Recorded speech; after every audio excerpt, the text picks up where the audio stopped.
Good morning, and the committee will come to order. In recent years, digital assets have emerged to become an important part of our global financial system. Today, we will discuss how our tax code can provide a clear framework to ensure American leadership in this innovative industry. But we're not starting from scratch.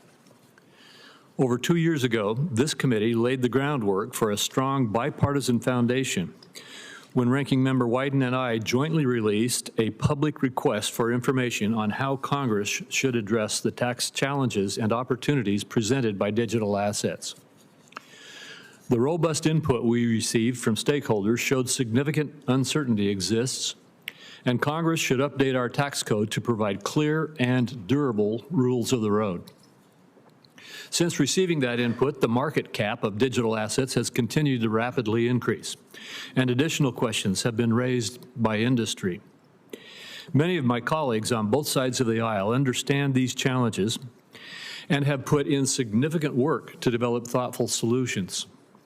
This summer, Congress passed and the President signed into law the Genius Act, which establishes a first-of-kind framework for payment stablecoins, an important step for the American leadership in financial innovation and economic opportunity.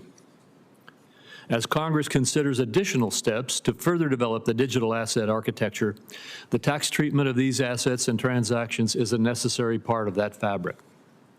Currently, our tax code does not provide straightforward answers for many digital asset transactions. Whether someone is buying a cup of coffee, donating to a charity, investing, lending, mining, or staking. Without clear tax rules, taxpayers are left with many unanswered questions, and individuals, businesses, and our country's finances bear that burden. Lingering tax uncertainty also makes the U.S. a less attractive place to do business and invest and hurts tax compliance. The U.S. must not fall behind in this rapidly growing market. It should be a leader in digital asset development. Recognizing these challenges, the Trump administration has rightly prioritized the examination of the current tax treatment of digital assets. During his first week in office, President Trump issued an executive order recognizing the crucial role the digital asset industry plays in U.S. innovation. In addition, the critical role that it plays in economic development and international leadership. That executive order also established a President's Working Group on Digital Assets Markets, which published a report titled Strengthening American Leadership in Digital Financial Technology. The report includes tax legislative proposals regarding the mark-to-market election, trading safe harbors, securities loans, and the wash sale and constructive sale rules for fungible digital assets. The report also includes tax recommendations dealing with payment stablecoins. These are novel and complex topics, and I thank our witnesses for being here today to help us better understand them. I look forward to learning from you and hearing how Congress can take steps to develop proper rules of the road for digital asset taxation to ensure U.S. leadership in this rapidly evolving industry. As we will hear from our witnesses, the cryptocurrency ecosystem is diverse in its products and functions, and our tax code must appropriately adapt to reflect a more comprehensive and durable approach. I trust the bipartisan foundation that this committee has built will result in solutions that meet that challenge. Senator Wyden. Thank you very much, Mr. Chairman.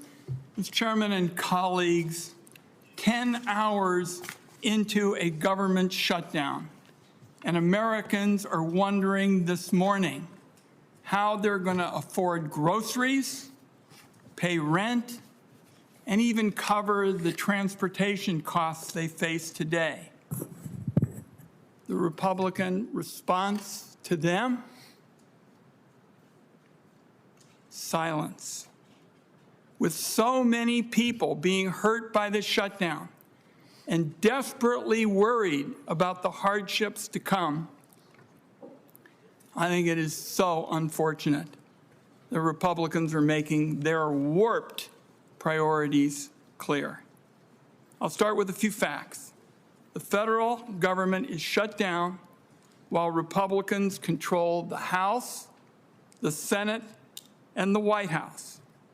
Rather than going forward in good faith, the administration is engaged in hostage-taking, threatening people's livelihoods, and just about everything except finding a solution.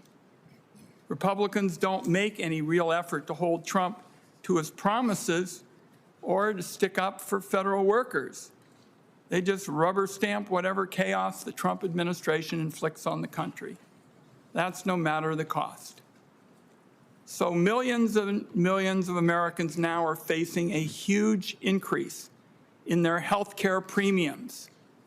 This is the real world of the suffering we're seeing this morning. The Trump administration and Republicans won't lift a finger to help them. Resolving this shutdown and getting our fiscal house in order really ought to be the top focus now of the Finance Committee.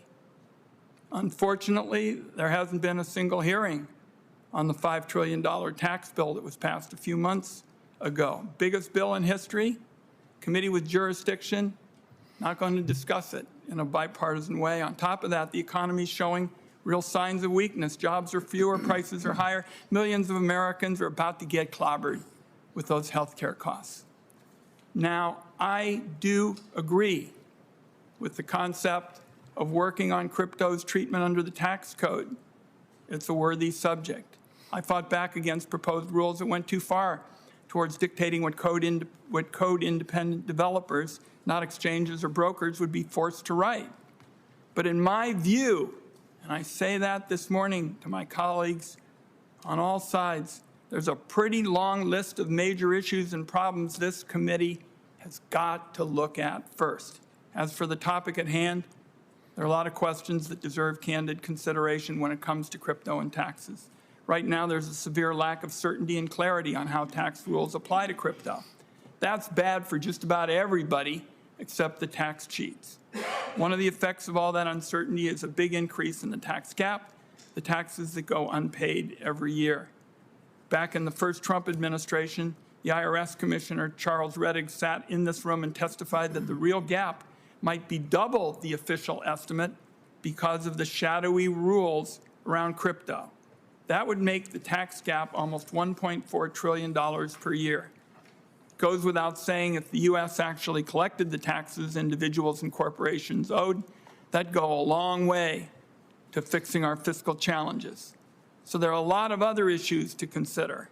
This is a new and rapidly transforming industry. It raises new questions all the time, including how to treat crypto firms that, for all intents and purposes, are basically like sports gambling companies. The Senate needs to handle these issues carefully, take the time to get it right. That'll be a challenge, and I certainly hope that the Senate looks at this in a bipartisan way. Right now, what's most important is that we stand up for people who are suffering today, because they're all over America this morning. That's what they're thinking about. Thank you, Mr. Chairman. Thank you, Ranking Member. And although this hearing is about crypto, I have to respond just briefly to the effort to relitigate the one big beautiful bill. The bottom line is that yesterday the Republicans voted to keep the government open, and the Democrats insisted on over $1 trillion of new spending in order to do so. We will continue having that debate, but today we're going to go forward with our witnesses and discuss the issues that we deal with regarding taxation of digital assets. In a moment, our witnesses will share their opening statements. Before doing so, I will provide a short introduction of each witness. Mr. Soman Sato is the Director of Policy at CoinCenter, a leading nonprofit research and advocacy organization focused on cryptocurrency and decentralized technology. Prior to joining CoinCenter, he held senior roles in both the public and private sectors, focusing on the legal and regulatory treatment of cryptocurrencies. Ms. Kramer is the founding member of Ask Kramer Law, LLC. Previously, she served as a partner at McDermott, Will, and Emery for 30 years. Ms. Kramer has also authored a 2-volume, 4,000-page reference, Financial Products, Taxation, Regulation, and Design, now in its 4th edition. Mr. Slotkin is the Vice President of Tax at Coinbase. He took on his role at Coinbase following a career of nearly 25 years at the General Electric Company and as a tax lawyer at a number of global U.S. law firms. And Ms. Nellen serves as the chair of the American Institute of CPA's Digital Assets Task Force. She is also a professor at San Jose State University, teaching graduate-level tax courses, and directs the university's High-Tech Tax Institute and Blockchain Tax Conference. She was previously with the IRS as a revenue agent and lead instructor, and also in private practice. We will begin with Mr. Somensato's opening statement, followed then by Ms. Kramer, Mr. Slotkin, and Ms. Nellen. Mr. Somensato. Chairman Crapo, Ranking Member Wyden, members of the committee, thank you for the opportunity to testify today. My name is Jason Somensato, and I am the Director of Policy at Coin Center, an independent nonprofit focused on the public policy issues facing cryptocurrencies. Coin Center is not a trade association. We do not represent any particular company, sector of the ecosystem, or crypto network. Our work is focused on informing policymakers how best to approach this new technology in a way that upholds constitutional principles, safeguards civil liberties, and fosters innovation. On today's topic, Coin Center has long called for sensible and fair tax policy that protects the rights of individuals to build, use, and benefit from open blockchain networks. We do not seek special treatment, but rules that align crypto transactions with comparable activities under the law. This hearing presents an important opportunity to address the current obstacles to that equal treatment. But why act now? Since the introduction of Bitcoin in 2009, millions of people, including millions of US taxpayers, have used open blockchain networks to send peer-to-peer payments, to earn rewards, and to conduct a wide variety of other activities. These networks are not going away, as evidenced by the billions in value transferred over them each day. And there now is increasing demand to transition significant portions of the economy to blockchains, just as so much of commerce moved onto the internet starting in the 90s. Yet the tax treatment of crypto transactions is often uncertain, impractical, and in some cases fundamentally misaligned with well-established principles of tax law. The resulting burden falls most heavily not on institutional players, but on individual users and new market entrants, those least able to afford specialized tax advisors and expensive accounting software. Sensible tax reform is essential for U.S. competitiveness and ensuring that these networks are built with democratic values. Whenever an American Bitcoin miner or Ethereum staker suffers unnecessarily complex tax treatment, whenever an American Solana user faces accounting headaches or invasive surveillance, we are not merely inconveniencing a handful of today's nerds and early adopters. We are seeding the future of financial infrastructure to rival nations promoting closed and surveilled network models. Congress can offer a better alternative, one rooted in clarity, fairness, and the rule of law. So how do we improve the current tax environment around crypto? My written testimony focuses on 3 recommendations that Coin Center has championed for years. Let me briefly explain each. First, the IRS treats cryptocurrency as property. That means every time a user sends crypto, even to buy a coffee or pay a fractional transaction fee, they trigger a complex taxable event. For individual users, this is comparable to triggering a tax obligation every time you send an email or a text message. In 1997, Congress saw a similar issue with foreign currency and created a $200 de minimis exception. A comparable fix for crypto would go a long way toward enabling everyday use without sacrificing compliance. Second, we urge Congress to clarify that block rewards, the newly created tokens earned by miners and stakers for validating transactions, be only taxed upon disposition. IRS guidance incorrectly treats these tokens as gross income upon receipt. The reality is that these tokens are not received, but are instead created property, just as crops grown by farmers or apps coded by developers. The current IRS approach leads to phantom income and misaligns crypto with other taxpayer-created property. Congress should clarify that block rewards are only taxed when sold or exchanged. That change would align the law with economic reality and prevent honest taxpayers from being penalized for participating in network consensus. Third, the 2021 Infrastructure Act extended Section 6050I to crypto. This provision now requires anyone receiving over $10,000 in crypto to collect and report detailed personal information about their counterparty in a peer-to-peer transaction. CoinCenter has challenged the constitutionality of this provision in federal court, and we urge Congress to repeal or amend it to avoid chilling legitimate private uses of this technology. The promise of cryptocurrency lies in its ability to empower individuals and enable open, decentralized innovation. But that promise can't be realized if the tax code places unfair burdens on the very people working to build and use these tools in good faith.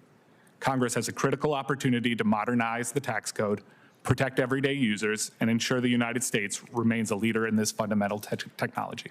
Thank you. Ms. Kramer. Okay. Good morning, and thank you for inviting me to join you for this important discussion. By way of background, my law practice relates to financial products and derivatives and trading markets. I wrote the treatise on financial products. I was an adjunct professor at Northwestern Law School for 20 years, and I've conducted workshops for IRS financial product specialists for over 20 years. And it's my privilege to share with you my views. The existing tax framework set out in the Internal Revenue Code is flexible enough to accommodate digital assets, with some clarification and residual gaps filled in by Congress. Yes, digital assets are a new asset class with unique transactions never contemplated before. But this is not the first time that a new asset class is available for trading, nor the first time that the code has been applied to a totally new asset class. In moving forward, we need to keep in mind the precedent we're setting for the next new asset class and the next one after that.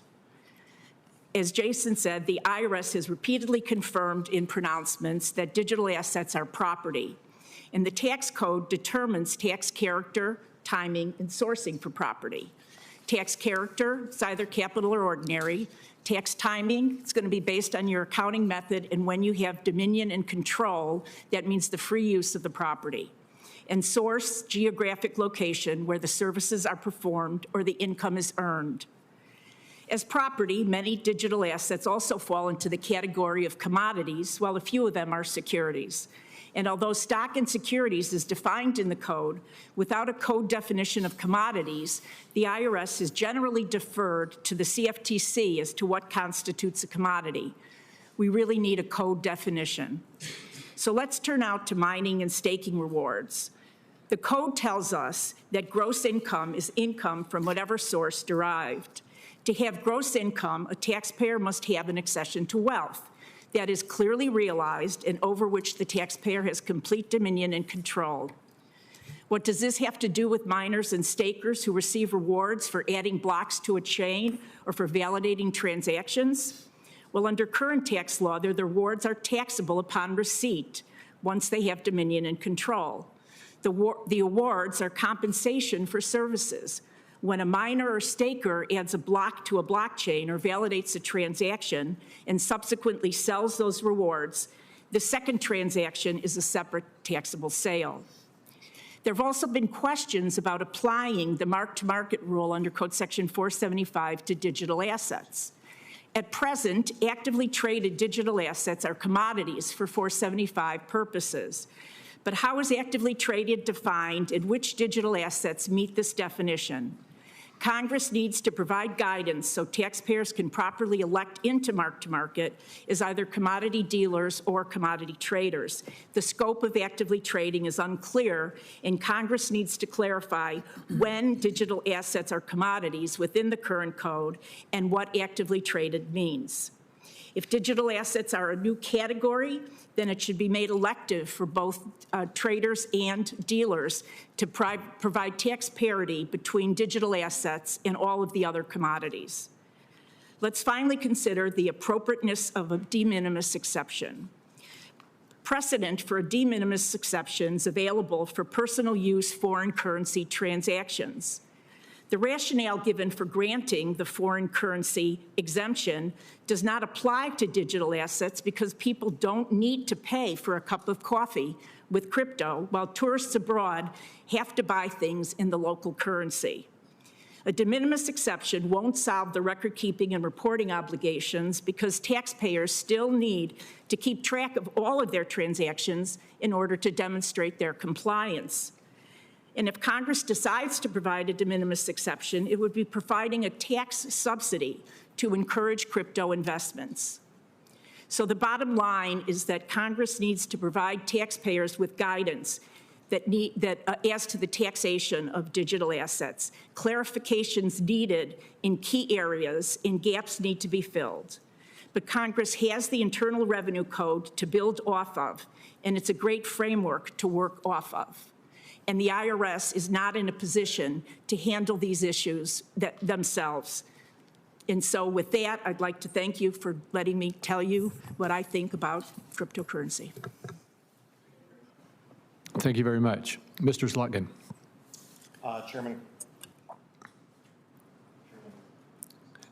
Crapo, Ranking Member Wyden. Chairman Crapo, Ranking Member Wyden, members of the committee, thank you for this opportunity to testify. My name is Lauren Slotkin. I'm the Vice President of Tax at Coinbase, America's largest digital asset exchange.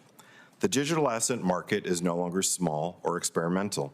It's a $4 trillion, that's with a T, global economy, one that Americans use every day, whether to instantly send money across borders, to secure global financial networks, or to store value. Other countries are writing clear rules to attract this activity. But here in America, our tax code still treats digital assets as generic property, as if nothing had changed in over a decade. That gap creates confusion, discourages investment, and risks driving jobs and capital offshore. The guiding principle is simple: parity with traditional finance. The same tax rules should apply to the same economic activity, whether it involves commodities, stocks, or tokens on a blockchain. Right now, that parity does not exist. The lack of tailored rules has real consequences. One is inconsistent outcomes. Take staking, earning rewards for securing a network. Two people can do exactly the same thing, one through a US-based service, the other through a service overseas. Today, the first may be told that their rewards are subject to withholding taxes, while the second may not. Taxpayers should not get different answers to the same question just because they clicked on a different website. Another friction is capital formation. Imagine a person that wants to lend digital assets and improve market liquidity. If they were lending stocks or bonds, that transaction would be tax-free under well-established rules. But with digital assets, this could be treated as a sale. The result? The deal is more expensive, or it doesn't happen at all. A loan is not a sale, and our tax code should reflect that. And then there's personal privacy. Picture an ordinary American using a stablecoin to buy a cup of coffee. Under today's rules, that small purchase must be tracked and reported on a tax form. Requiring taxpayers to monitor and document such routine payments is intrusive and inconsistent with any reasonable expectation of financial privacy. The Genius Act regulates that there is no gain or loss for the stablecoin. It's a payment tool pegged to the dollar. The tax laws need to mirror that approach. Very simply, Americans should not need a tax accountant to buy a cup of coffee. The U.S. is losing ground. Other jurisdictions have already written clear tax rules for digital assets.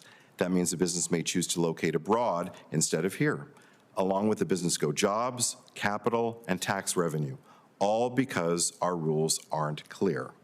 These are not hypothetical problems. They're happening now, and they undermine our ability to compete globally. That's why my written testimony highlights 10 priorities for reform. Broker reporting that excludes stablecoins and de minimis transactions. Extending tax-free treatment to digital asset loans. Clarifying source rules for staking rewards. Creating a safe harbor for digital asset lending. Trading. Ensuring retirement funds and pensions are not penalized for staking. Modernizing grantor trust and partnership rules for exchange-traded funds. Establishing a mark-to-market election for dealers and traders in digital assets. And applying wash sale rules to digital assets as part of a crypto tax package, because parity means no special loopholes. Many of these reforms can be advanced today through regulatory tools, notices, revenue rulings, private letter rulings, and regulations. We're encouraged by the strong signals for the administration, including their announcement just yesterday that they are prepared to act, and we thank them for their leadership. But legislation is the most durable, and it's time for Congress to act. And looking forward, blockchain itself can be part of the solution, tools that make reporting more accurate, less costly, and protective of taxpayer privacy.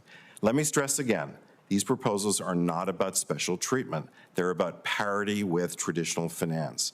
The fact that our industry supports wash sale parity is proof that we're serious about integrity, compliance, and fairness.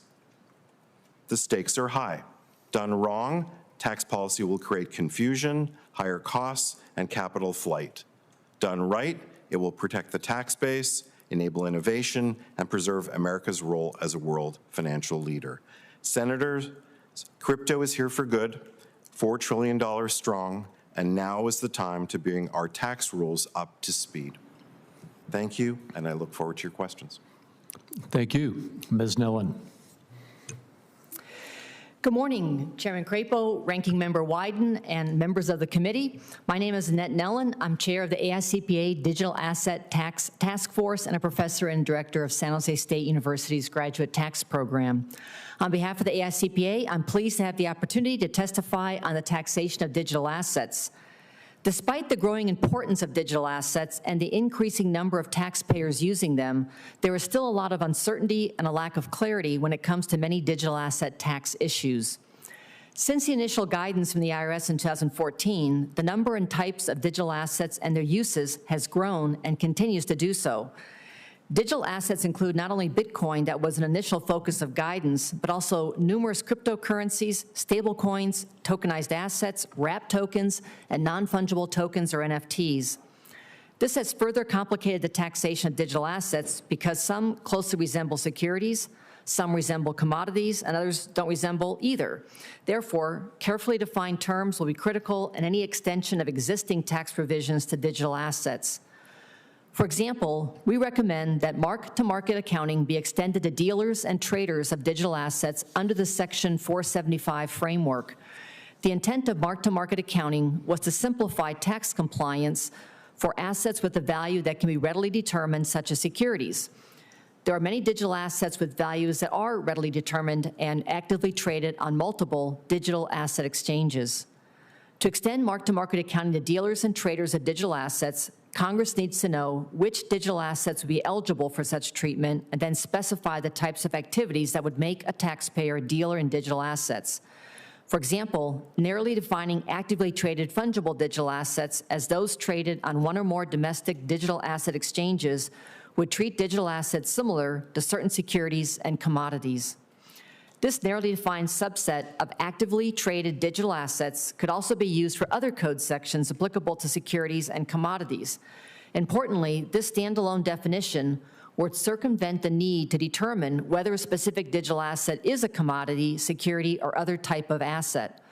For example, Congress could leverage this definition when considering a safe harbor under Section 864 for digital assets. The legislative history of Section 864 indicates that Congress believed it would encourage foreign investment in the U.S. and would keep trading activity in the U.S. This intent would seem to apply to other investment assets, including digital assets. Another tax issue that needs to be resolved via legislation is application of the qualified appraisal exception for charitable contributions of certain digital assets. This exception assumes that certain types of assets have reliable and publicly available values. Therefore, they should not require the expense of hiring a qualified appraiser to determine the value of donated property. Publicly traded securities are among the few types of property available for this exception. Now, because not all digital assets are actively traded on digital asset exchanges, the appraisal exception should not be extended to all digital assets. An overly broad extension may lead to overvaluation of digital assets with speculative values. The qualified appraisal exception should be limited to actively traded fungible digital assets. This aligns with the intention and the benefits offered under the current exception for publicly traded securities, which is to make the charitable contribution process simpler and less costly, and where any possible abuse is unlikely. These three issues do not reflect all digital asset tax issues that can create uncertainty for taxpayers and tax professionals. Some issues are more complex than others, and some have valid arguments on each side. And for some issues, a legislative rule is needed for consistency or to address areas where more than one possible tax interpretation exists. We have addressed additional tax issues in our written testimony. Ultimately, we seek guidance that provides clarity and certainty of the tax consequences and reporting obligations arising from digital asset transactions will improve the tax system, not cause people to avoid transactions that otherwise make financial sense, and lead to consistent application of tax rules among all taxpayers. The tax system benefits from clear laws, everyone plays by the same rules, and can meet their compliance obligations with confidence. In addition, tax administration is more efficient. This is what we are requesting when it comes to taxation of digital assets. Thank you for the opportunity to testify. I'm happy to answer any questions you may have. Thank you very much. And again, I want to thank all of our witnesses for your testimony.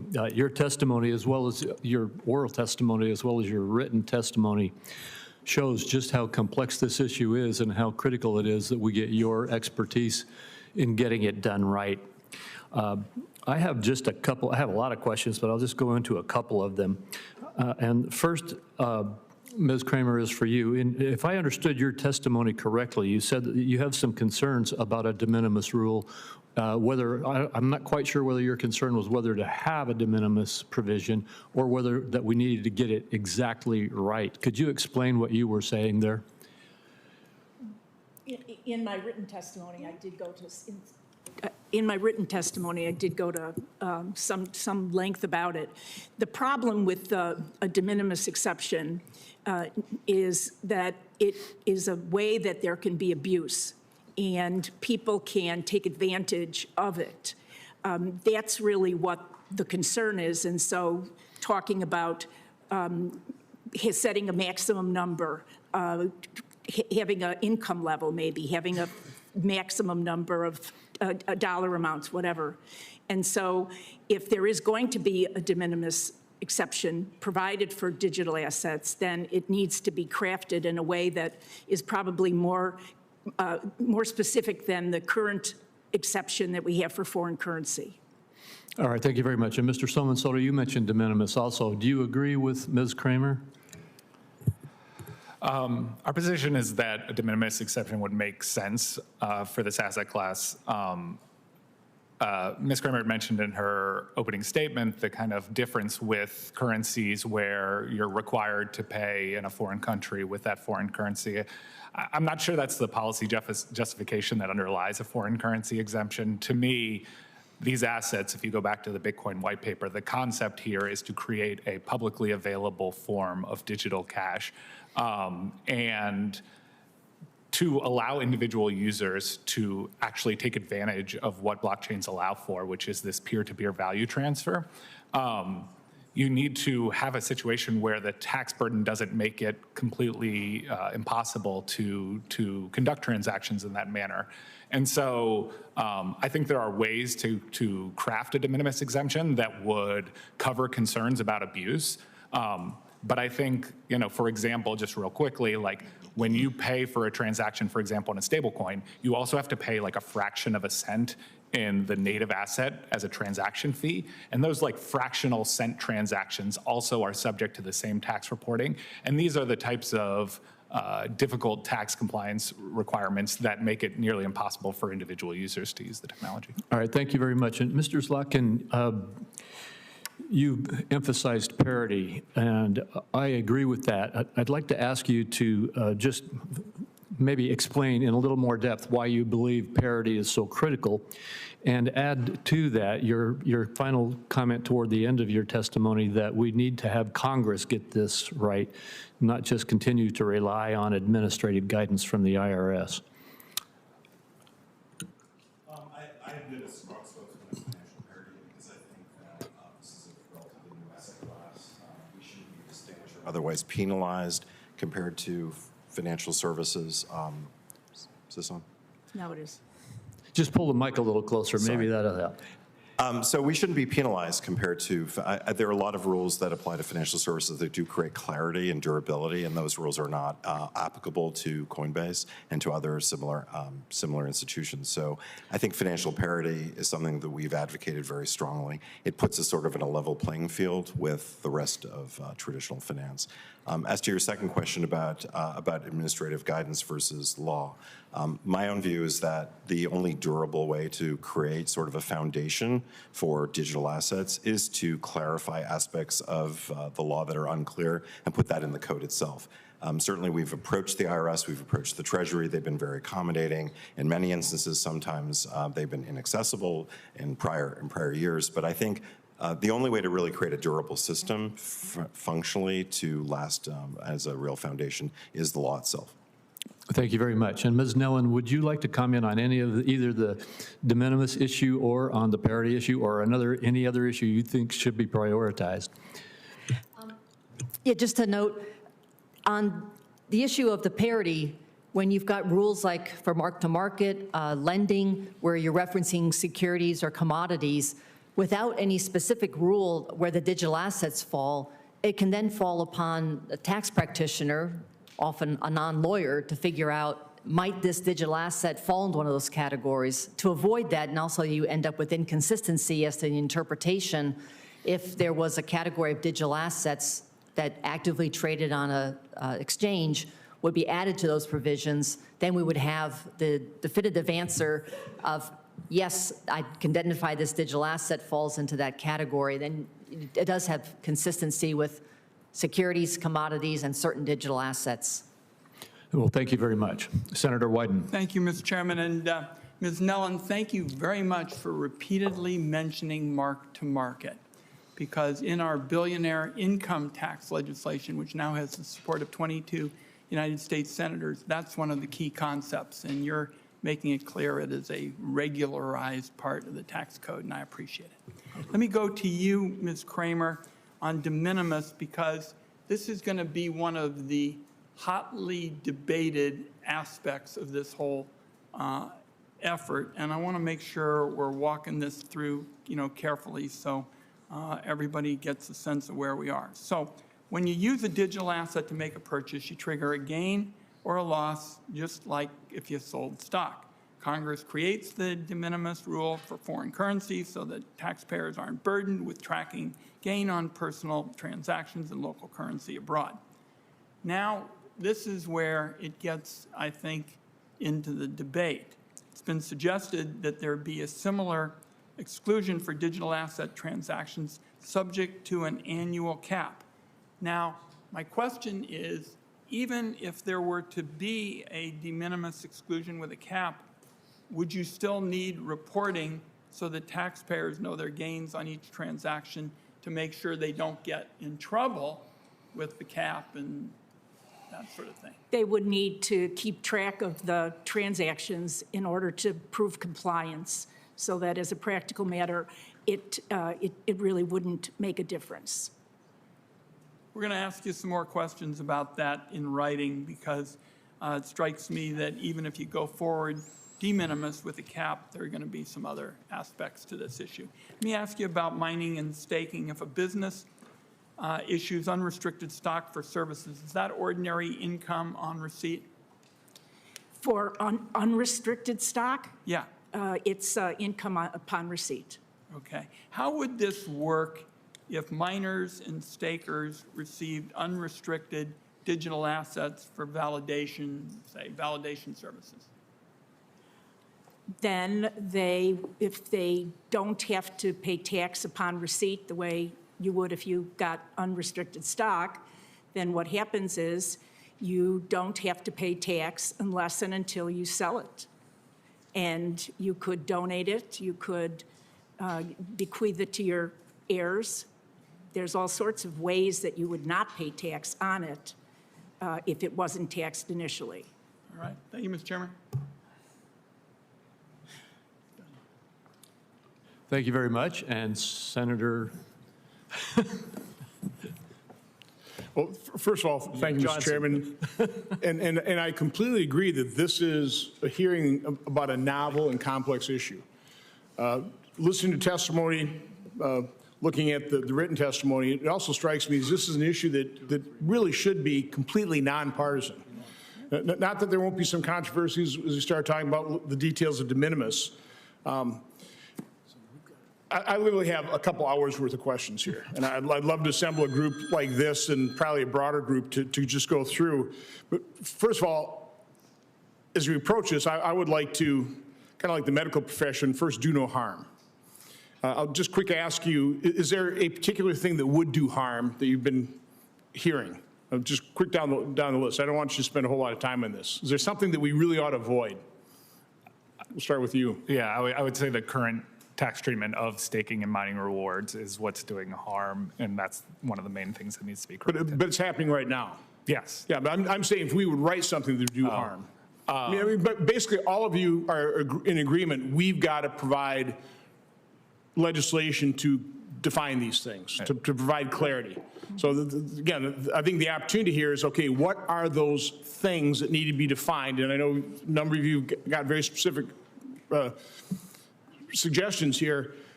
I would want to find what does everybody agree on, isolate that, get those definitions in a piece of legislation, then we start haggling over the disagreements. But again, I first want to say, what would we do to really create harm? Ms. Kramer. Well, that's a great question. I try and have good ones. Yeah, right. Of course, you asked me first. I would say that one of the things that you could do to avoid harm would be to make the clarification. To have harm would be to unintentionally provide tax subsidies for some people when other people don't get it. And so that's really the harm question. And so you have, the job you have is to work on making sure that if you're doing it intentionally.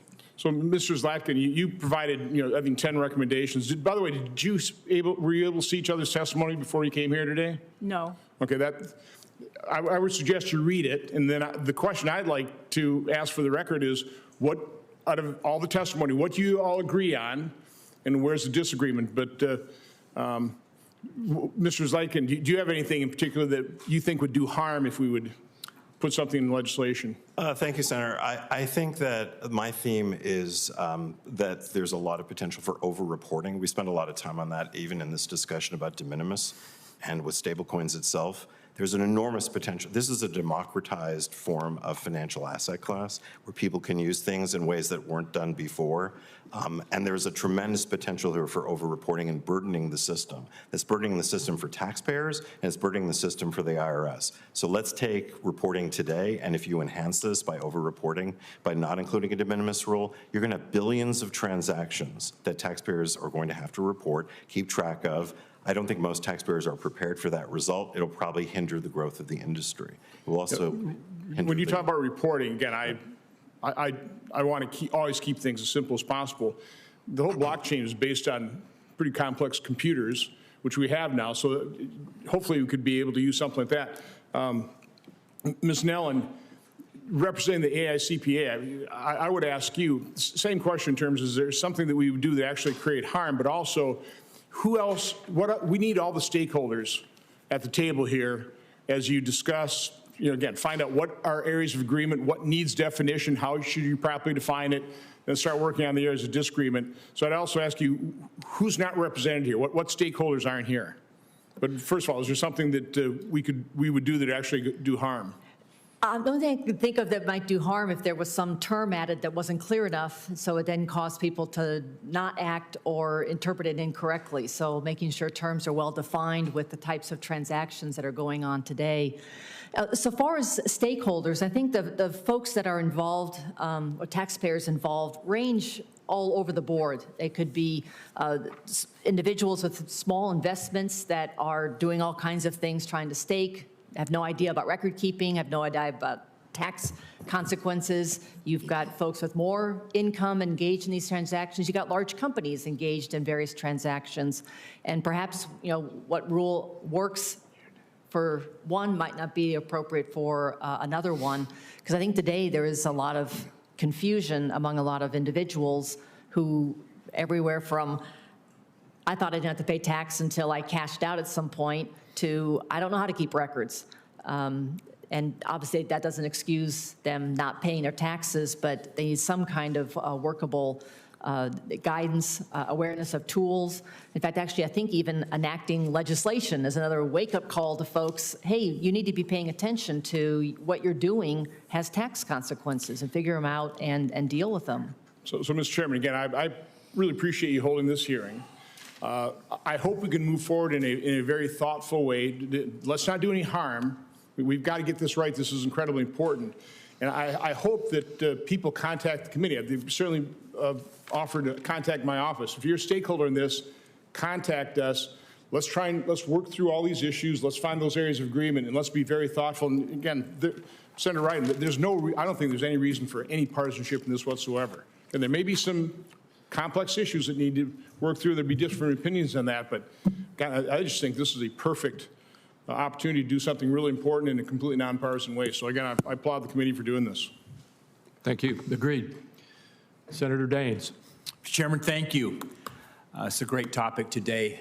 Pleased for the witnesses that are here. Look, our country has played such an important role in the advancement of digital asset industry. However, the uncertainty our digital asset industry now faces risks chilling innovation here at home and displacing U.S. leadership in cryptocurrency abroad. This is a global race, and whoever goes the fastest is going to win. Without clear rules of the road, these taxpayers and innovators face ambiguity and are forced to rely on general tax principles and really guessing, as well as looking at sub-regulatory guidance. If we don't get our tax code right, we will lose our lead in this space. We're going to push jobs and money overseas, and we're going to stall growth in this very important industry. When I fought for permanency in the One Big Beautiful Bill, American leadership was one of the main motivators, removing the uncertainty of Washington, D.C. We won that battle a few months ago, and I'm going to ensure we win on this battle as well. More than 50 million Americans are invested in cryptocurrency. And as this number grows, the more important it becomes to deliver certainty and stability to the American people. And given the progress my colleagues in this Congress have made this year with passage of the Genius Act and the ongoing development of digital asset market structure legislation, this committee needs to do our part to address the tax side of the ledger. And that's why I've started working on a framework that will provide much needed clarity to protect American jobs, revenue, and competition. Mr. Zlatkin, what are the risks to U.S. leadership in the digital asset space if we don't provide tax clarity? Thank you, Senator. There are a number of rules today or lack of clarity that shifts investment outside the United States. I'll give you two examples. One is we don't have clear rules on sourcing. Sourcing is determinative as to whether withholding tax apply to investors. Investors outside the United States don't know whether the source rules for staking or for digital asset lending are treated as foreign and domestic. I think we should implement a rule that we've recommended, which is that if you're a foreign person, it should be sourced according to foreign, and therefore you're not subject to withholding tax. Again, that lack of clarity shifts investments. People just don't do it. If you have a choice, you'll invest outside the United States. And where would that investment go if this lack of staking clarity? Where's it going? It goes, thank you, Senator. It goes to validators outside, for staking, validators outside the United States. For lending, it would go to counterparties that are non-American. Another example is asset management. We have the strongest asset management framework and system. New York is legendary for that. We've developed rules that encourage foreign investment into the United States. I think we made reference, my colleagues made a reference to that as well. We do not have a clear rule about the treatment of, we know securities and commodities are eligible for this exemption, so that if you use a U.S. asset manager, you're not subject to U.S. tax, but that's not true for digital assets. So I would strongly encourage this committee to consider consider legislation that would expand that to include digital assets, so that it's made clear that digital asset trading, lending through a U.S. asset manager is exempt from U.S. tax, similar to other asset classes. Thank you. The SEC recently issued guidance allowing for exchange-traded products, ETPs, to stake the crypto they hold. This follows other regulatory efforts this year by the SEC to increase access to crypto for everyday investors through cryptocurrency ETPs. These regulatory developments will result in more American taxpayers holding investments in ETPs, which I commend. As popularity around crypto ETP products grows, so too does the imperative of providing clarity, certainty to U.S. taxpayers by ensuring our tax code accommodates this unique and innovative feature offered by crypto-focused products. For example, staking is a feature that underlies much of the value proposition for investing in proof-of-stake crypto and is an important incentive for investors. However, the current rules and limitations for grantor trusts do not contemplate novel concepts, such as the staking of digital assets, leaving many taxpayers relying solely on advice from well-meaning accountants as to whether these tax structures are viable investment vehicles in the first place. As a follow-up to you, Mr. Slatkin, given your expertise in digital assets, can you explain why it's important that any comprehensive crypto tax package that will cement U.S. leadership and innovation in digital assets provides certainty and clarity around the use of structures like grantor trusts for crypto ETPs? Thank you again, Senator. It's totally endorse clarifying that. This is actually should be a relatively simple fix. Staking is simple is not necessarily easy here in Washington. That's true. So, in the sense that the grantor trust rules are designed to basically not apply tax as though it's just a look-through treatment. Staking itself presents unique aspects of validation that are automated, that most people think are sort of robotic and effectively easy to accomplish. If grantor trusts are not allowed to stake, then ETFs and ETPs will not have certainty for their investors that they can stake through these platforms. They'll be shifted elsewhere outside the United States, where these rules are actually pretty clear, where similar types of arrangements in Canada, for example, are made available. I think it's relatively clear that staking itself is sufficiently automated that grantor trust should be inclusive of these types of arrangements. I'm out of time here. There's lots of more questions, but thank you, Mr. Chairman. Thank you. Thank you, Senator Hassan.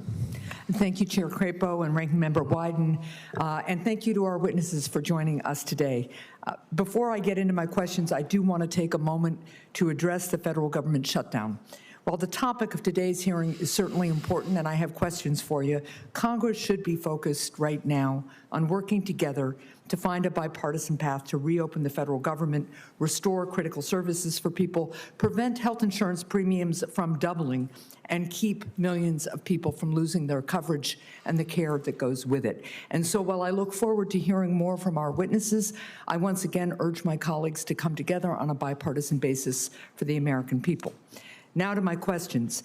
Ms. Nellen, I voted for the Genius Act earlier this year in order to provide clear rules for the stablecoin industry that promote innovation and address national security issues. Looking ahead to other cryptocurrency issues, we need to continue to balance supporting the innovative U.S. industry with while putting in place strong national security protections. For example, cryptocurrency raises important questions for our tax system. Cryptocurrency activities don't always fit neatly into existing law. This creates real uncertainty for taxpayers who are trying to follow the rules and for the IRS as it works to investigate criminal activity. So, Ms. Nellen, given the technical complexity of cryptocurrency and other digital assets, how can Congress and the IRS establish tax rules that both provide clarity to the U.S. industry and bolster the ability of law enforcement to go after criminals who use cryptocurrency for illicit activities? Thank you for the question, Senator. There's two parts to that. So far as the compliance aspect, the IRS has provided a lot of guidance back in 2014 just by saying under the tax slots property, because then we have a whole set of rules on property. Right. Though there are some unique things that happen with digital assets, a hard fork, an airdrop, staking, mining, that aren't really neatly fitting into existing guides there. I think the recent guidance that came along with the broker reporting, where they clarified how we treat amount realized, how we treat basis. That's added clarity, and everybody can follow that and be consistent. So I think so far as calculating gains and losses on most transactions, the rules are fairly clear. When we get into other issues where you're trying to figure out, for example, a mark-to-market rule where it applies to securities and commodities, there's some people think, oh, all these things are securities, they fall under there. Well, that's not true, and it makes quite a burden to figure out if they do fall under there. You also run into inconsistency on that. Another one, I think, where it would be very helpful, there are people that donate and companies donating the very valuable Bitcoin. I mean, Bitcoin's gone up tremendously in value, and people think, I'll donate it, but they need to get a qualified appraisal if it's worth more than $5,000, and that's puzzling, and some people overlook that. And then, which means that they didn't actually get the donation deduction because they didn't follow the rules, which is really unfortunate. Right. To change the rule, make it very clear from Congress doing that, that just like publicly traded securities are a readily valued asset, I think if we could put in crypto that is listed on an exchange, that would really aid in the donation of those items without getting a qualified appraisal or even knowing if it truly is a qualified appraisal. There's a lot of rules on what makes something a qualified appraisal. That is very helpful, and that actually gets to my second question. And in addition to wanting you to answer that question, Ms. Kramer, I was also going to ask you how the qualified appraiser requirement for cryptocurrency donations hold back the U.S. digital assets industry and nonprofits who accept cryptocurrency. So do you have more to add? Well, the only thing that I would add to it is just to underline what was said, which is that it's a rule that doesn't need to be in place with respect to publicly traded products, and to treat publicly traded cryptocurrency as if it's a unique piece of artwork is really incorrect and unnecessary at this point. All right, I appreciate that. Ms. Nellen, one more question about reporting requirements, which are one of the tools we have to track and prevent money laundering, to also make sure that we prevent sanctions evasion and other criminal activity. For decades, we've required businesses to report when they receive more than $10,000 in cash because large, untraceable transactions can raise red flags for criminal activities. As digital assets have become more widely used, they've introduced new challenges for law enforcement and tax administration, and that's why in 2021 I supported including digital asset reporting provisions in the bipartisan infrastructure law, requiring businesses that receive more than $10,000 in digital assets to report those transactions to the IRS, just as they would with cash. I know I am slightly over time, but can you briefly help us understand from your perspective, is it important that businesses report large digital asset transactions the same way large cash transactions are reported? And should Congress take steps to clarify that FinCEN should also receive the same information on digital asset transactions? You're right. In the legislation of November 2021 already added digital assets to the code section that requires, and you're right, it's been around since 1984, that if you had more than $10,000 of cash collected from a merchant and one or more related transactions, had to file the Form 8300, then added that digital assets, so that the law is there. And the form actually is electronically filed that I believe does go to FinCEN. I mean, it's actually on the FinCEN website to file those. I think there's been some confusion, so I'll stop there and follow up with you. But and also they're waiting for regulations on that 6050I. Right. Yeah. Okay, thank you. Thank you. Senator Warren. Thank you, Mr. Chairman. I'm just going to start by acknowledging how absurd it is that the Senate is convening to discuss anything other than this Republican shutdown and stopping Donald Trump from throwing 15 million people off their health care and more than doubling health insurance premiums for millions of Americans. Now, this hearing is supposedly about clarifying crypto's tax treatment. The context is that crypto holders aren't paying at least $50 billion per year in taxes that they owe. In theory, reform proposals could plug those crypto tax loopholes, which would be a good thing. But the proposals I'm seeing follow a familiar movie script.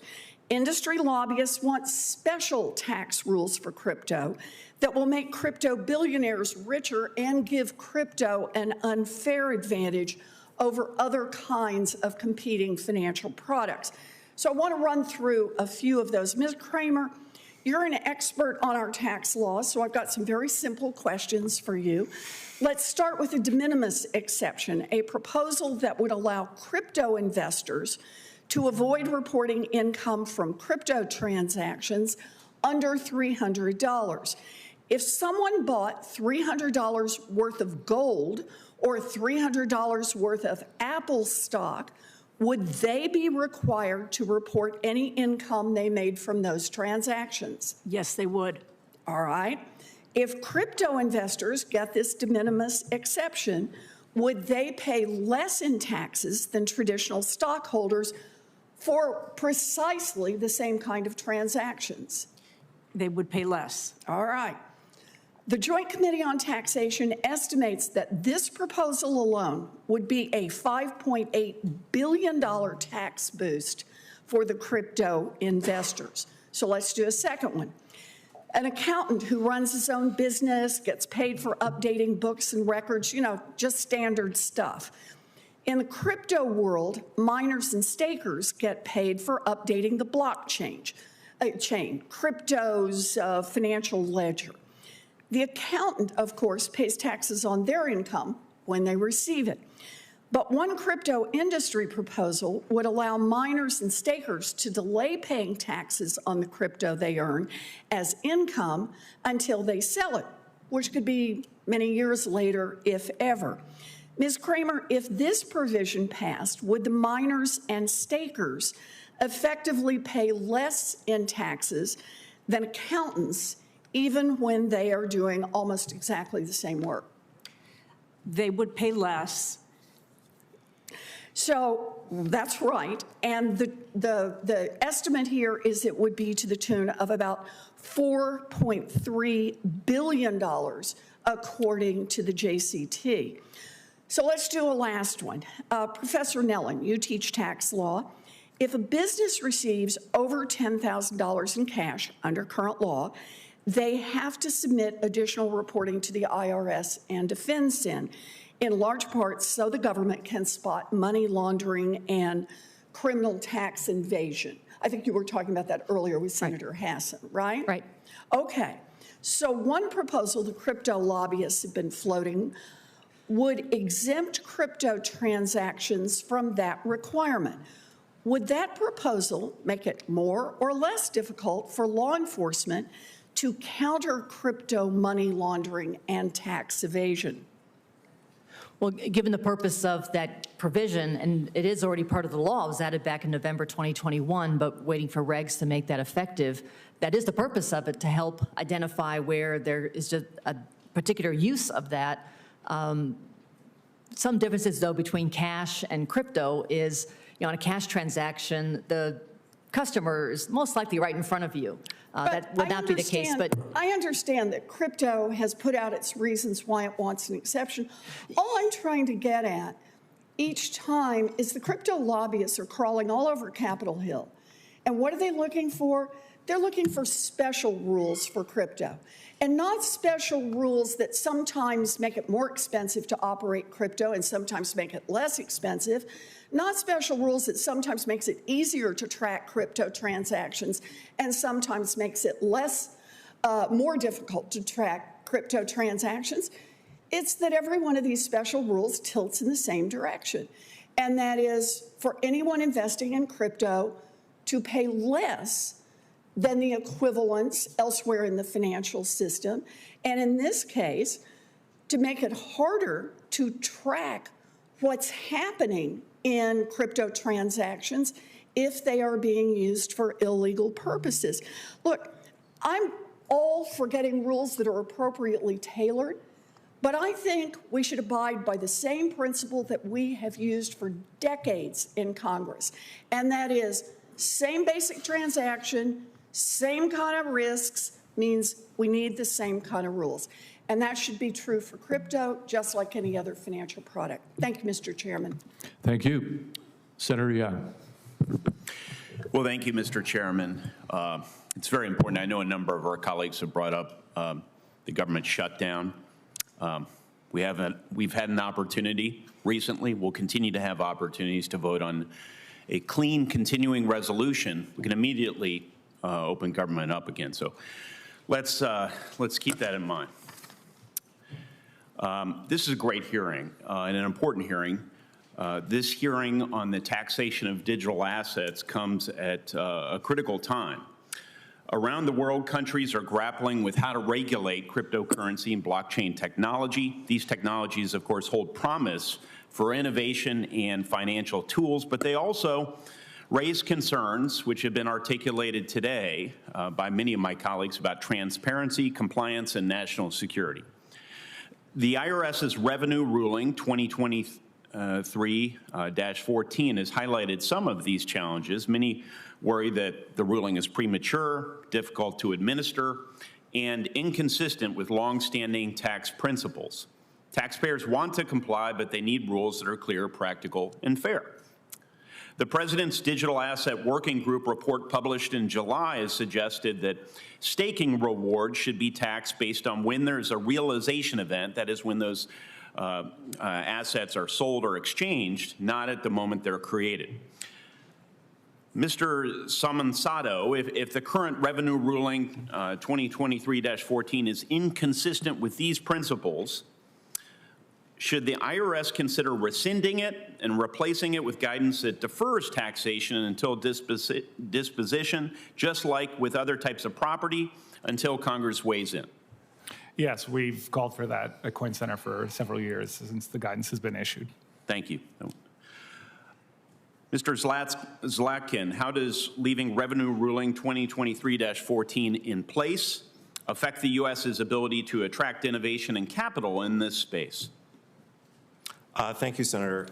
So this is one of those examples where I think Ms. Warren is incorrect. I think that minors, people who self-create property, this ruling actually addressed this issue about whether tax should occur upon receipt or whether it should occur, as with other forms of inventory and self-created property, whether it should be when you dispose of it and monetize in the form of cash. There's an argument to be made, certainly, I think, and people have tried to make this argument, and have been unable to do so. The IRS has disagreed that should be upon when you monetize the investment. You should be taxed when you monetize it, not when you create the property. So I think rescinding it is extremely important. It will attract more mining activity into the United States.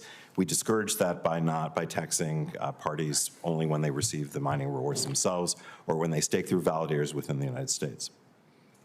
Thank you, sir. Ms. Kramer, from a tax practitioner perspective, what could the consequences potentially be, positive or negative, if the IRS were to rescind the revenue ruling in the near term while Congress considers a more comprehensive framework?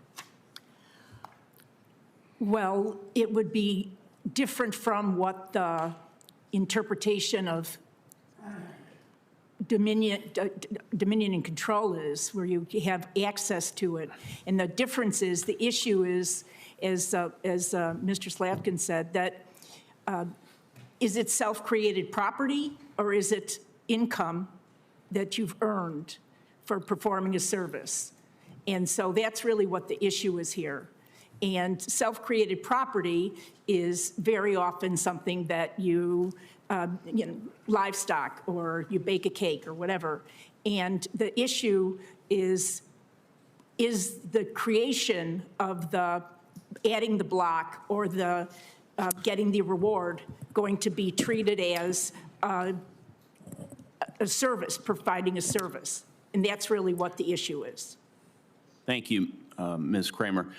Mr. Samansato, my time will soon expire here, but I know that this hearing is intended in part for us to begin to find a path forward that will help us integrate digital assets into our tax code in a way that provides certainty while encouraging innovation.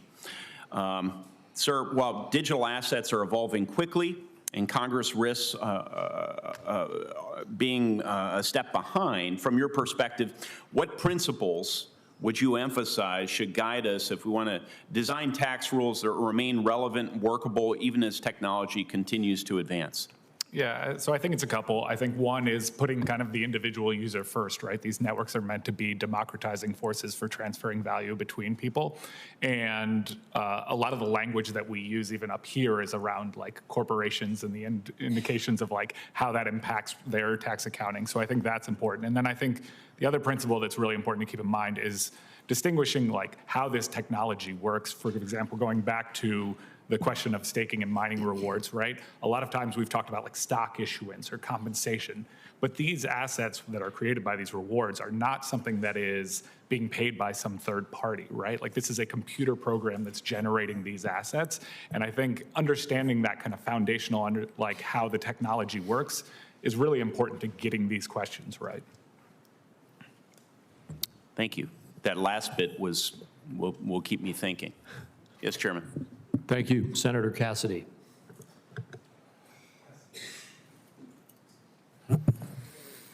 Mr. Somosato and Mr. Zlakin,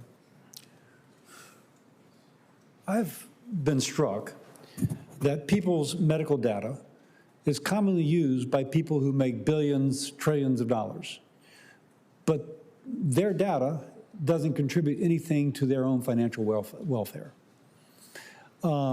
Now, there is that indirect benefit of medical advance, but there's nothing like, my gosh, I had the one gene that was a cure for Alzheimer's, and somebody's going to do really well on it, and I get zilch.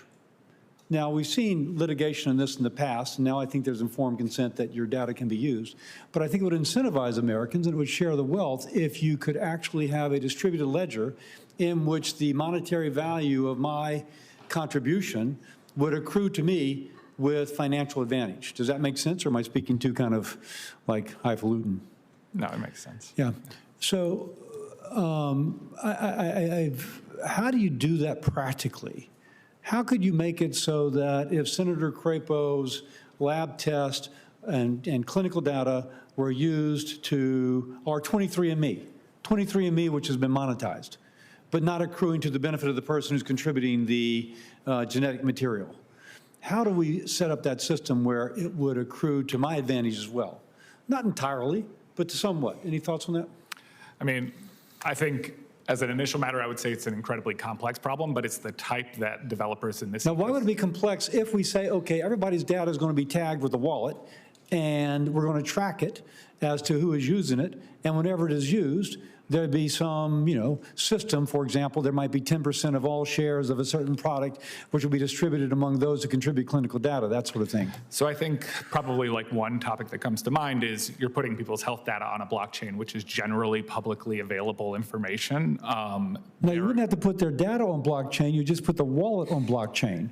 The data can be held in a repository that would be restricted access, but if accessed, bing, you add something to the wallet of the person whose data was accessed. Correct? No, these are the exact types of questions that I think some of the developers who are working on ideas like this are wrestling with, right? How do you then trust the repository that is issuing these tokens to then transact in this? There's a lot of technologies around zero knowledge proofs that come into play.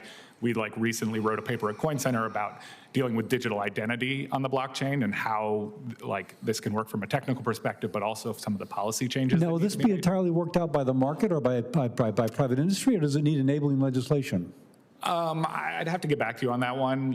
I think specifically, again, digital identity is more of a proxy for maybe where you're thinking is one where we think there needs to be some policy movement to help create the environment. I would think it's probably similar. So let me check.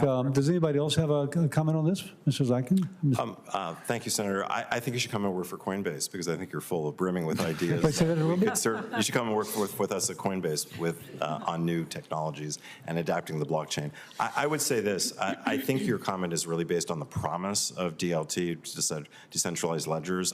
We share that promise here at Coinbase, so I think we endorse that as well. And I think we can use that in the tax system as well. So there are blockchain. We have a tax system that is based on paper, on fax machines, that is the 20th century, and we could collect and validate and ensure through smart wallets, through attestation tokens, the use of blockchain for a much more efficient tax system, and it very much is in line with some of the things you just described. We should be innovative. We should be thinking this is what America's about. So totally endorse that. Did you have a comment? Well, you're describing, I think, something similar to like a ASCAP royalty, where every time, radio station plays a song, they have to pay a royalty, but the blockchain could help in tracking some of that so payments go to the right person, plus protecting their private information. Yeah, so now what I'm a little bit concerned about is that, you're suggesting that this might be the promise that implies difficult to realize at this point in time. And yet, would it really be, or is it just a question of working it through to where we actually could democratize the financial benefit of medical advances to the people who are actually contributing the clinical information? Does that make sense? I mean, and this you may say, I don't know, you got to think about it, but it does seem like you put a bunch of smart people and you try and trace it out as a, do it for one person, then you scale it. Am I being too optimistic or not? Well, I think a lot of people aren't thinking about the value of their information, and we give a lot of information away all the time that perhaps has value to it. We have a whole group at Coinbase called Base that works on initiatives that tries to effectively allow people to monetize their self-created property and things that you just described. So I'm out of time, but if my staff is available 24/7, 365, and so if y'all have thoughts as to how to do this, I'd appreciate this because I think this would actually, they say in our society currently you can make a killing, but you can't make a living. We need to make it so that everybody is enjoying the benefit of the data which they're contributing for others to make a killing. That's my thought. Thank you. I yield. Thank you, Senator Smith. Thank you, Mr. Chair, and welcome to our panelists. I'd like to follow up on a line of questions that Senator Warren was working on, and I'll come to you, Ms. Kramer. So as Senator Warren noted, miners and stakeholders get paid for updating the blockchain. This involves validating transactions to ensure, for example, that a coin can't be spent twice at the same time. So it seems to me that it's reasonable to say that miners and stakers are performing an essential service. It seems like without them, the blockchain could quickly lose all integrity. They're performing an essential service. So my question is this: our tax system generally imposes a tax when someone provides a valuable service in return for compensation, regardless of whether they are, regardless of how they're paid. They pay taxes on that compensation. Am I correct about that? Yes, you are. And the hotspot issue here is as to whether the staking and the stakers and the miners are performing a service, which is what it appears to be. They're following a protocol from the platform and, from the blockchain platform. And so they're following instructions, basically, in order to perform a service. Right. That's the way it seems to me, too, that they're performing a service, you get compensated for performing the service, and regardless of whether that compensation is in a dollar or a Bitcoin or whatever it is, that you pay taxes just like you. I mean, that's what accountants, that's how you get paid for the service that you provide. So let me just, in fairness, I think it's important as we're talking about this to understand, I understand that the crypto industry isn't asking for a tax exemption, but as Senator Warren was pointing out, there is a delay in when you pay your taxes under this sort of potential scenario. And of course, there's a benefit to deferral of your taxes. Could you just talk a bit about that and what that looks like? Well, if you don't have to pay tax today, then you have an advantage because you're basically getting a tax subsidy. Right. You delay, and then you get a benefit as a result of that delay. That's right. Correct. That's the way I see it too. I also want to get at this. I think there's a bit of a misconception about this idea that sort of anybody can mine or stake cryptocurrency. I remember when this was just getting off the ground a few years ago, and there was like the image of the kid in their basement with a computer doing mining. But in reality today, both mining and staking are highly competitive. Is that right? And they require often big chunks of capital in order to do this. Am I right about that?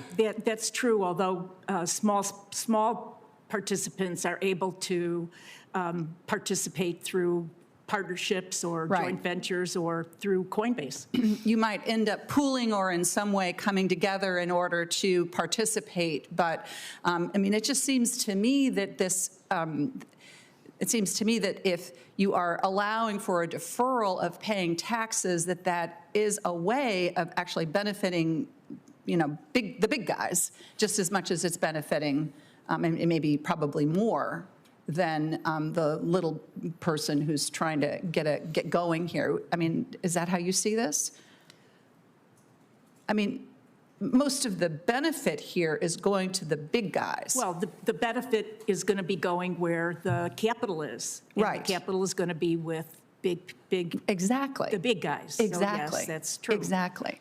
Ms. Nellen, I have a question for you. And this has been, I know that folks have been talking about this on the committee today. Under the Foreign Account Tax Compliance Act, taxpayers with at least $50,000 in certain foreign financial assets need to report them on their tax return, right? But however, there's some questions about if these requirements would extend to digital assets. If Americans don't report on their foreign assets, of course, it makes it a lot easier for them to avoid paying taxes.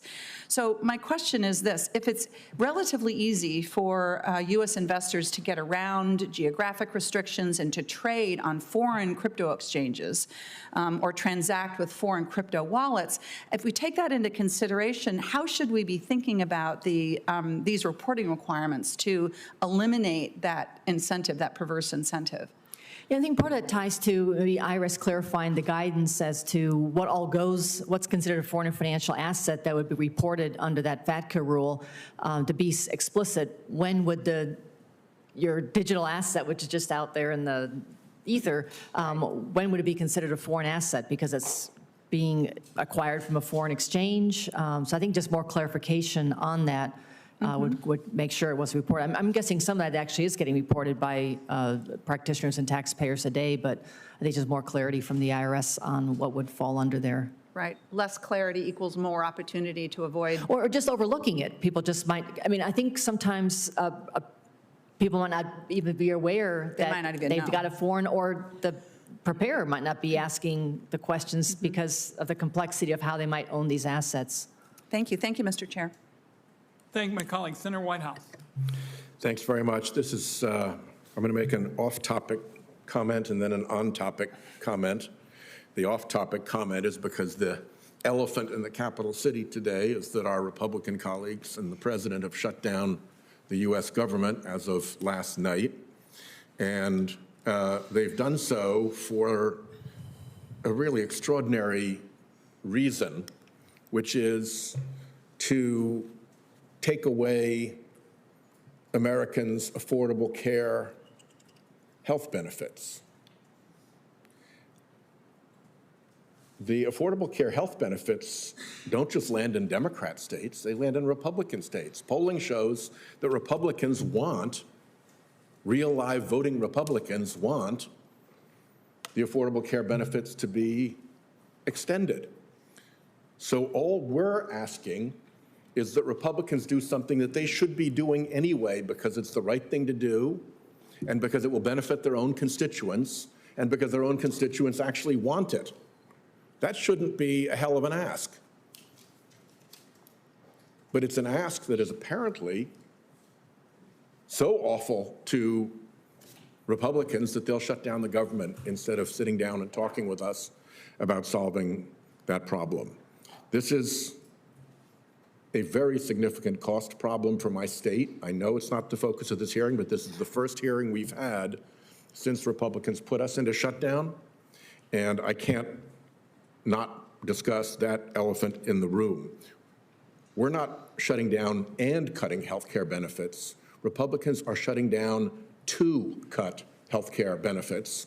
There's an off-ramp as wide as the world to solve this. All they have to do is agree that maybe just a moment's bipartisanship and solving a real problem for real constituents should be the order of the day. The other cost issue that I want to raise that is relevant to these proceedings, and I hope folks out there from crypto, AI, and data center world are listening, is the cost problem of electric bills. We could solve a lot of the problems that AI, crypto, and big data centers are causing if this industry, which is going to make billions and billions of dollars, I feel like Carl Sagan there, billions and billions of dollars, would simply do the responsible thing and bring its own clean energy to the grid with it. That ought not to be asking too much. The choice not to do that and to simply dump this added demand onto the grid has a very predictable effect. When you add all that demand to a fixed supply, what happens? Prices go up. That's supply and demand, the elementary theory of market economics. So all of these new facilities are going to be driving electric utility bills up for regular customers.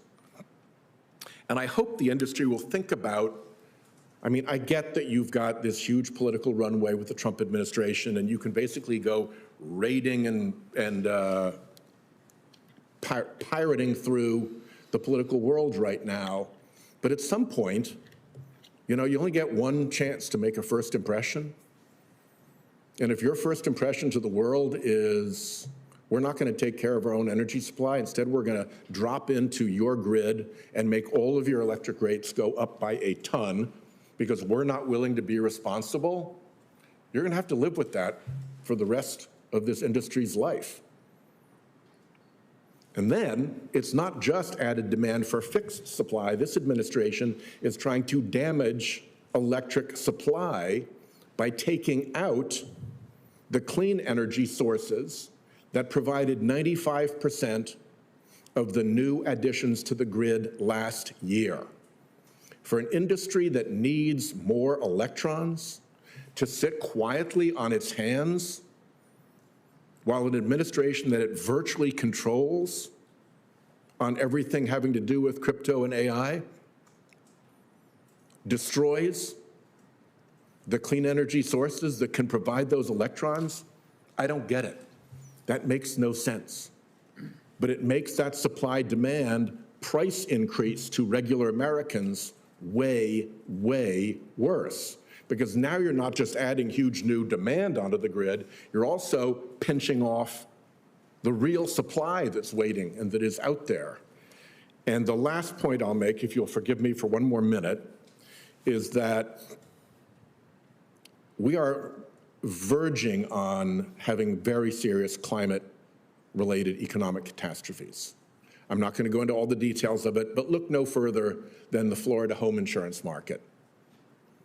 Look no further than the warnings about what happens when the insurance markets collapse, mortgages are not available, property values collapse, and you have a 2008-style meltdown because we aren't taking climate change seriously, but the insurance industry has to, and banks have to, and that's where this leads. So when this gets ugly, which it will, and this industry has shown up and not been responsible about bringing its own clean energy to the grid, and instead is loading up not only on electric prices for everybody else around them, but also requiring more polluting units to be brought back online to meet their demand, worsening the climate situation, there's going to be a reckoning.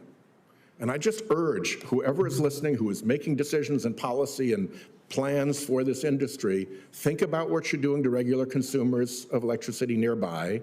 Think about why you would want to not help the clean energy industry provide you the electrons you need, and think why you would want to drive us backwards on the perilous climate path we're on, because that's what you're doing right now.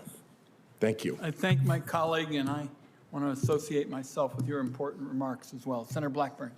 Thank you, Mr. Chairman. And I would say to our panel, of course, you have no saying at all over what Senator Whitehouse just bored you with. And I appreciate that you all are here to talk about digital assets and how we're going to examine the taxation of digital assets. And I think that during the Biden administration, what we saw was government weaponization against cryptocurrencies with things like Operation Choke Point 2.0. And we had regulators that didn't understand cryptocurrencies, and they were unfavorable to them because they didn't have any control over them. So what I would like to hear from you all is what you think are the most important priorities to include in crypto tax law so that we continue to lead in crypto investments and innovation. If you want to very briefly give me a statement and then submit in writing what that priority would be, that is fine with me. But we'll just start right here and go straight down. Yeah, so thank you, Senator. My written testimony lays out the 3 areas that we're most focused on at Coin Center. I'll just briefly touch on one, which is addressing how staking and mining rewards are taxed. We've talked about it today at the hearing a good amount, but I think that recognition of exactly how the technology works and that the fact that this is property that's being created by these stakers and miners is a really important issue to kind of democratizing these networks in the way that they were intended to be. Okay. Ms. Kramer? Well, I would think that one of the key priorities has not been really talked about yet, except in the context of source, which is that we want to make the United States a magnet for foreign investment. Yeah. We have to be much clearer as to what our rules are, because so that they can understand whether they're subject to tax or not. And that discourages investment when you don't know. Yeah.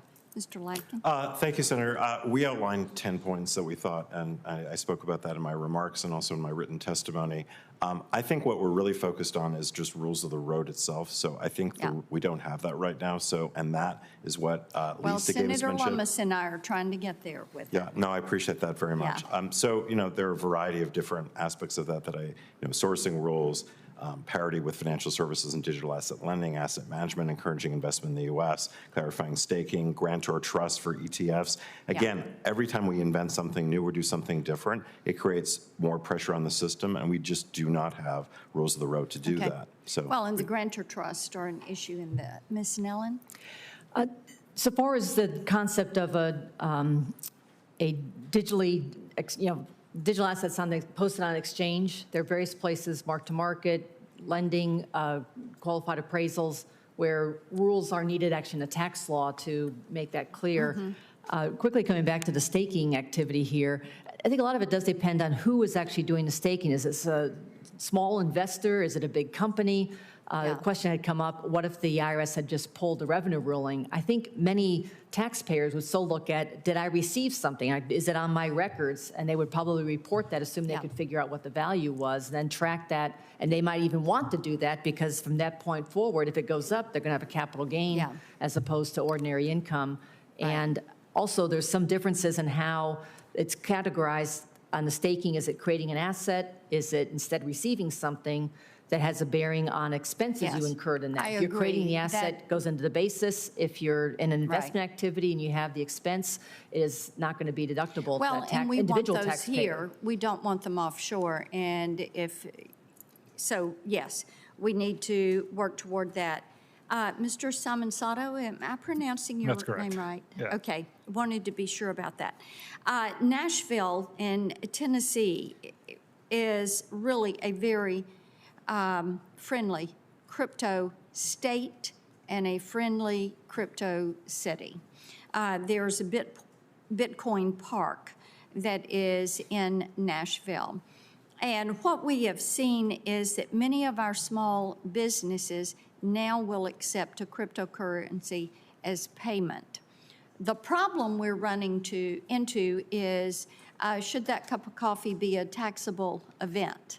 And the de minimis issue. So I'd like for you to speak for just a moment. My time has expired now, but speak for a moment about de minimis. No, I can be real brief. I think it's an important area to bring, as you mentioned, the individual users who you want to engage with this technology into a situation where it's not super complex. One of the topics that's come up is the fact that you would still need to track, your spending in order to figure out if you're able to get that de minimis exemption. But I think as you talk about like paying $5 for a cup of coffee or paying a fraction of a cent for a transaction fee, those aren't something that would need to, a deep analysis of whether you fall under the $200 exemption. And so I think that exemption really does lead to the benefit of these individual users in the network.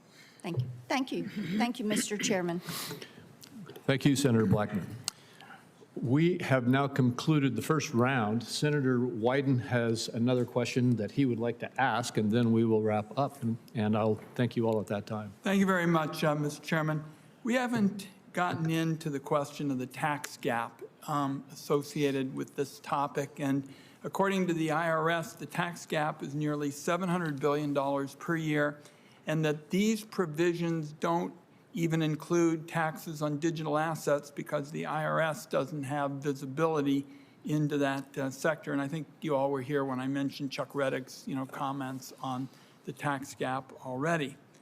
And if the digital asset rules are unclear, it seems to me taxpayers are going to resolve ambiguities in their favor if there is confusion about this.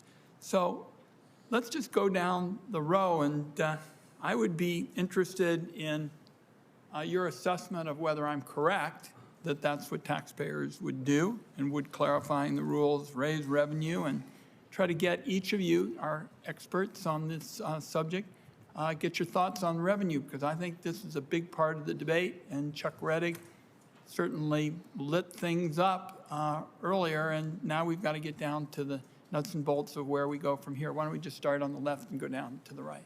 Yeah, so thank you, Senator. I definitely think that clarifying these areas that we've talked about today is going to lead to a revenue raise, right? This is an incredibly complex topic, as we've talked about, and in a lot of cases, again, you're talking about individual users of these networks that need the guidance to be able to figure out what their tax liability is. Otherwise, they're kind of guessing at this. So. Major amounts of revenue? That I don't have a good sense. I'd have to. Okay, I'm waiting for somebody who's going to define the numbers too. Ms. Kramer. Well, starting with the estimate and the numbers, I have no clue as to what the gap might be, but nobody has a clue, primarily because the data is not available. And we don't really have a tracking of the cryptocurrency numbers the way that we do have tracking of all the other financial markets. So that's something that we could benefit from if there was more official tracking. As to and now I forgot the last part. No, I think I wanted to get your sense of whether it sounded right in terms of taxpayers resolving ambiguities yes, in their favor. And, sure. and then if you agree with that, what it would mean to clarify the rules. Well, and obviously, if any of you want to make additional news today, you can lay out some potential numbers. Obviously, if you don't have a rule that you have to follow, then you're going to interpret it in your favor. That's just the way it's done. Thank you, Senator. I totally endorse what you said, that gamesmanship is encouraged by inadequate rules and by lack of clarification, and that's why we're here today. I think we need legal changes to help clarify that. That's an important building block for a compliant tax system. At Coinbase, we pride ourselves really on encouraging our taxpayers to comply with the laws. We have an entire module and help center to try and encourage people to do that. We've endorsed the broker reporting rules. We're building an entire framework with that will report transactions. I would just encourage, though, that each member in the Senate consider administrability in the course of doing that, because this is one asset class that is so democratized that we are talking about billions of transactions. And so what I would encourage the Senate to consider is administrability for over-reporting, for low-value reporting, and even what we call the de minimis transaction. So if you require taxpayers to report 1/4 cent of gain or loss, I just don't know that they're really chasing where the revenue really is. You should be chasing bigger transactions.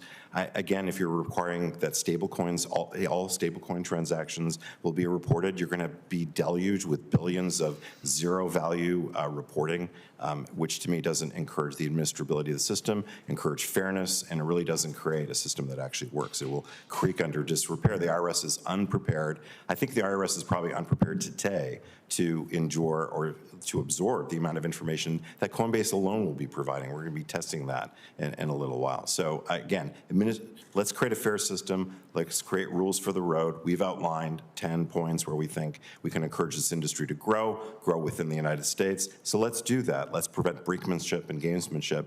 But when we create that system, let's also create an administrable system that works. Yeah. No idea what the tax gap figure could be, but certainly there's legitimate activity, and just like with cash, there's other things that people might be doing intentionally. Certainly, I think clear rules and anything that can be done to help get more information out, whether from the IRS to explain how all these transactions work, where they have tax obligations. They've got a lot of information out, but a lot of it's not like unique to crypto. It might just be, well, go see this publication on property in general, which might not always help answer the question. So I guess any resources that can help in getting more tax education out there would be good. And again, as noted earlier, I think actually just getting a legislation passed will draw attention to, oh, I need to understand better my tax considerations here. But I think good reminders to folks that if you had sale or exchange transactions, whether or not it shows up on a 1099 DA, you still have reporting obligations. I think we can learn from existing areas people are not aware. For example, a lot of people don't know that it's income even if you don't get a 1099 or a W-2, and that just grows with more kinds of transactions that don't get reported. And there are going to be a lot of transactions that don't fall into the current reporting for centralized exchanges. So people are going to need to know, you need to keep your records, understand tax consequences, and get those reported. Then so far as people engaged in, if they're going to be bad actors, they're going to be bad actors probably with cash or with digital assets, and just ways to have enforcement funded to help address some of that. Thank you, Mr. Chairman. You want to make any further statements? All right, thank you very much, and that does wrap up the questioning. Once again, I want to thank our witnesses for not only appearing before us today and the information you were able to provide us in response to questions, but your written testimony. It is and will be extremely helpful to us. As is evidenced this morning, there's a strong bipartisan foundation on the taxation of digital assets, and I look forward to continuing my work with my colleagues on both sides of the aisle to ensure that our tax code provides a clear framework for American leadership in this innovative industry. With that in mind, I remind my colleagues that the deadline for submitting any questions for the record is 5 p.m. on Wednesday, October 8th. You should expect to get some additional questions for the record, and we welcome your additional information in response to that. And with that, this committee stands adjourned. Thank you again for your help today. Thank you. Thank you.